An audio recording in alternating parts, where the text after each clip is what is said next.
आज नया संवत्सर है, नूतन वर्ष है। पूरे भारत की भूमि पर और मेरे भारत के जो मानव है जहां जहां निवास कर रहे हैं, विदेश में भी, पूरी भारत की भूमि पर आज के दिन लोग देवी जी की स्थापना करते हैं। तो क्या स्थापना में क्या रखते हैं? कलश रखते हैं ना। तो कलश किस लिए रखा जाता है? कलश का क्रम क्या है? अपन ने अभी तक कथाओं में बहुत सुना, शिव महापुराण में, कि दिए का महत्व क्या है। अपन ने सुना दही का महत्व क्या है, जल का महत्व क्या है।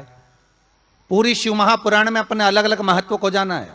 पर यह नवरात्रे में जो शिव महापुराण की कथा शुरू हो रही है, नवरात्रे में जो शिव महापुराण की कथा को हम श्रवण करने के लिए बैठे हैं, इसमें हमारा एक संशय और मिटना चाहिए कि भारत की भूमि पर जब मां आद्य शक्ति की स्थापना होती है, मां जगत जननी को जब विराजमान किया जाता है, या चैत्र नवरात्रे में, शरदीय नवरात्रे में, आषाढ़ी नवरात्रे में,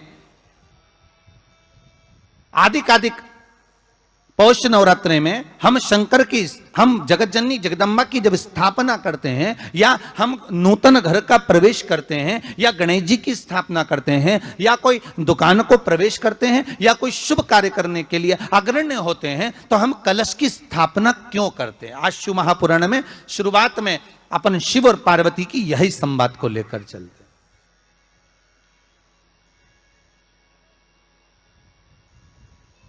आखिर कलश में ऐसा क्या है? कलश के अंदर आखिर ऐसा क्या विराजमान है कि 33 कोटि देवता उस कलश के अंदर आकर बैठ जाते हैं? महाराज,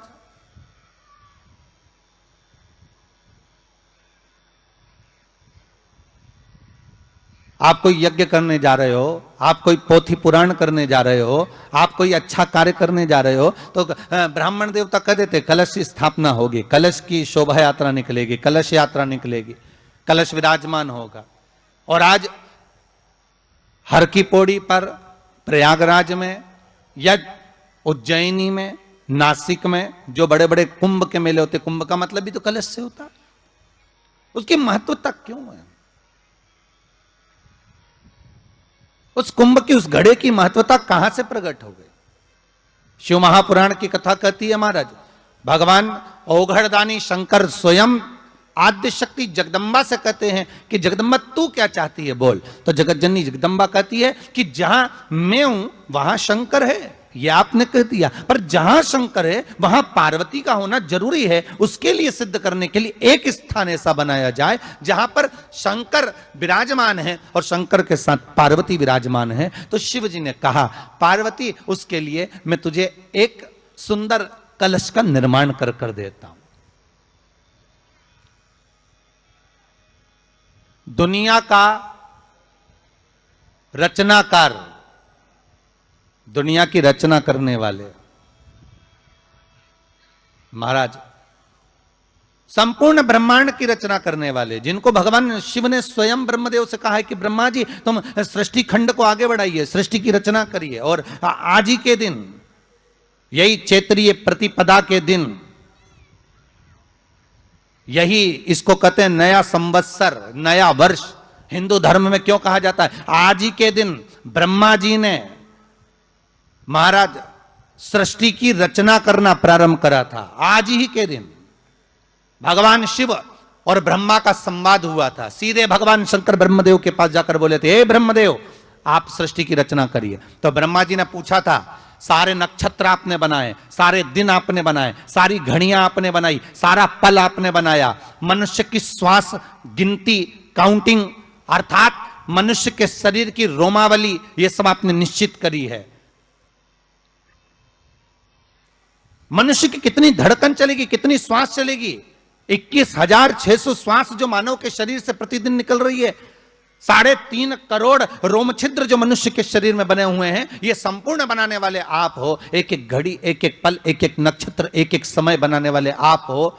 हर श्वास को बनाने वाले आप हो। तो आपसे मुझे कहना है कि एक निर्माणकर्ता ब्रह्मदेव, आप ब्रह्मा जी करें तो एक काम करो ना कि सृष्टि की रचना भी आप करो।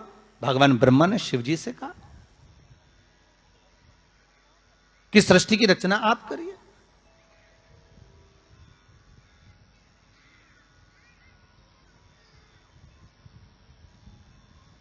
महाराज भगवान ओघड़दानी त्रिकालदर्शी शंभु कहते हैं, मेरा कैलाशी मेरा शिव कहता है, नहीं नहीं नहीं, नहीं।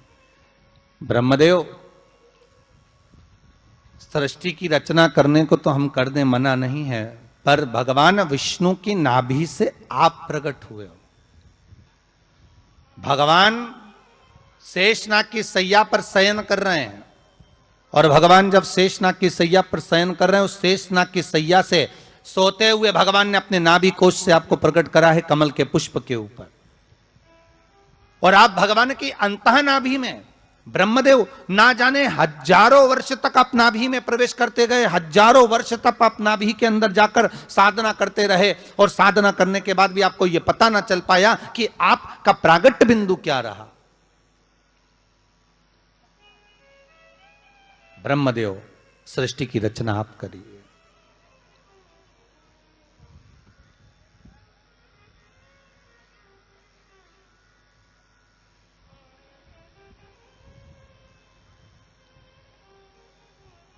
ब्रह्मा जी कह रहे हैं, नाथ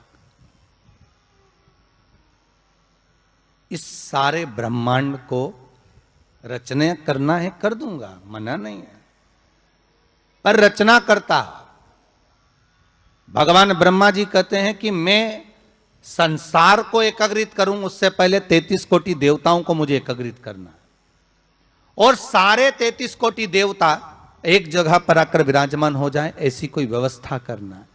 शंकर भगवान ने कहा बनाओ ब्रह्मदेव, तुम निर्माण करो। ब्रह्मा शास्त्र कहता है कि भगवान शिव स्वतः, शंकर तो शंकर है, भगवान शंकर ने एक मट्टी का सुंदर सा भाग ढेला एकत्रित करा, उस ढेले से भगवान ने एक सुंदर कुंभ का निर्माण करा, एक सुंदर कलश का निर्माण करा।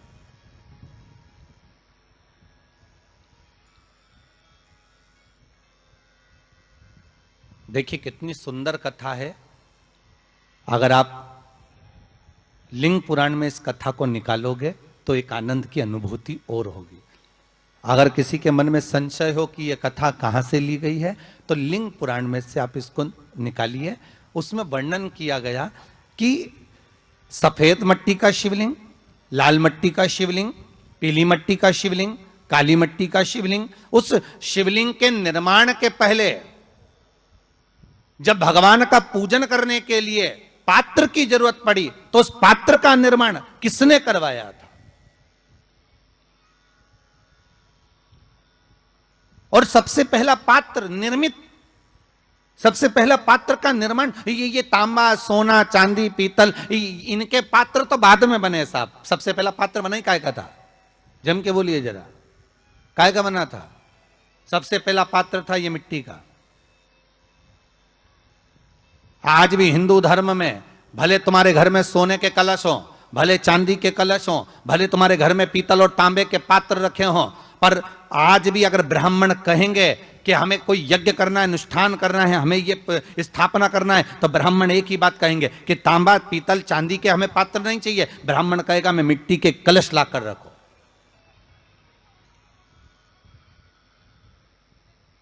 हमें मिट्टी के कलश चाहिए। और कितना बड़ा प्रमाण है जी, शास्त्र का प्रमाण देखिए कितना बड़ा है।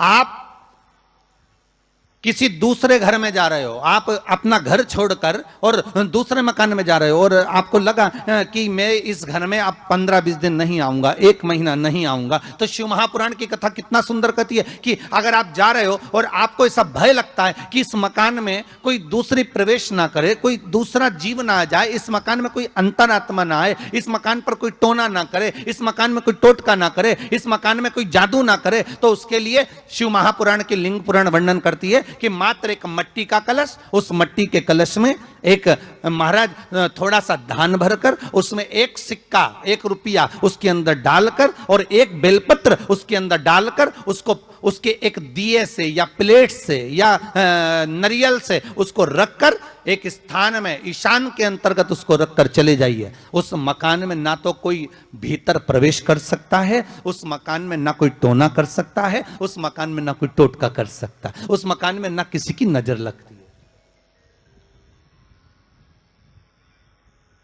और वो पात्र कोई दूसरा नहीं होना, वो पात्र होना चाहिए मट्टी का कलश। मट्टी के कलश की बड़ी महत्वता है।